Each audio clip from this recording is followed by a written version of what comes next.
Outselling a pre-election budget to those who can't vote yet. Also, the ones who'll inherit the debt. Disproportionately, our 5-year-olds sitting down for their first day of primary school are actually not as ready to learn as their Victorian counterparts, and we need to catch up. The government's investing in getting more 3-year-olds into preschool through 2,000 extra places from January next year.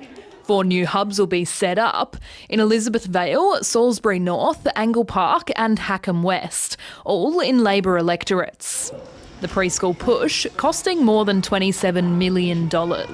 But it's a tiny spend compared with the billions for major infrastructure that'll put the state in $48.5 billion of debt by 2030. That's such an unfathomable amount of money. As a father and as a small business owner, it makes me feel really upset and angry. We need to move ahead. You have to spend to move ahead. Well, we're building infrastructure that's going to benefit future generations of South Australians. Some experts say the debt shouldn't be a concern. Because they can borrow and because they have the ability to raise taxes, they should be able to pay it off in a reasonable time. Another project that'll take up time is the Whyalla Steelworks.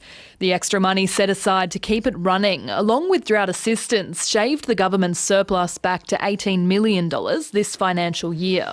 There's also an extra $384 million to keep the steelworks afloat, but only if the Commonwealth stumps up half. And when the ABC asked, the federal government wouldn't commit.